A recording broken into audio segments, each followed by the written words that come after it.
Kundazhiyur GM-UP സ്കൂളിൽ 112ാം വാർഷികവും രക്ഷാകർതൃ സംഗമവും 3.5 പതിറ്റാണ്ട് കാലത്തെ അധ്യാപക വൃത്തിയിൽ നിന്നും വിരമിക്കുന്ന AS രാജു മാസ്റ്റർക്കുള്ള യാത്രയപ്പും നടന്നു. വെങ്കിടങ്ങ് ഗ്രാമപഞ്ചായത്ത് പ്രസിഡന്റ് കൊച്ചപ്പൻ വടക്കൻ വാർഷികാഘോഷം ഉദ്ഘാടനം ചെയ്തു.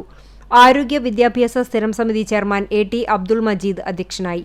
Pavaratty police sub inspector U Subhash മുഖ്യാതിഥിയായി. വിരമിക്കുന്ന അധ്യാപകൻ രാജു മാസ്റ്റർക്ക് PTA, MPTA, OSA, കടവു ചായക്കൂട്ടം വിദ്യാർത്ഥികൾ എന്നിവർ ഉപഹാരം നൽകി. ജില്ലാ പഞ്ചായത്ത് അംഗം ബെന്നി ആന്റണി ഫോട്ടോ അനാച്ഛാദനം നിർവഹിച്ചു.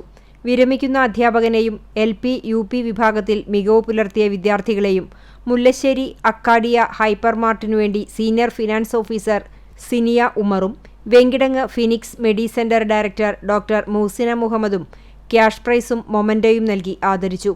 മുല്ലശ്ശേരി BPC സംഗീത ശ്രീജിത്ത് എൻഡോമെന്റ് വിതരണം ചെയ്തു. പഞ്ചായത്ത് അംഗങ്ങളായ KV ഓമന, സൗമ്യ സുഗു, സോമശേഖരൻ, ബ്ലോക്ക് പഞ്ചായത്ത് അംഗം Gracy Jacob, OSA president RP Rasheed master, ASG convener Afsal Padoor, SMC chairman RH Haris, PTA president Thesni Shafi, MPTA president Naseera Sathar, പ്രധാനാധ്യാപകൻ CV Subhash, Padur അലിമുൽ Islam higher secondary school മുൻ പ്രധാനാധ്യാപകൻ MK Shamsuddin master, school leader Mansoor Ali, Sheeja Kabeer എന്നിവർ സംസാരിച്ചു. AS രാജു മാസ്റ്റർ മറുപടി പ്രസംഗം നടത്തി. പൂർവ്വ വിദ്യാർത്ഥികളുടെ അർബനമുട്ട്, മുട്ടിപ്പാട്ട്, കുട്ടികളുടെ കലാപരിപാടികളും കടവ് ചായക്കൂട്ടത്തിന്റെ ഗാനസന്ധ്യയും അരങ്ങേറി. അല്ലാഹു അല്ലാഹു അല്ലാഹ്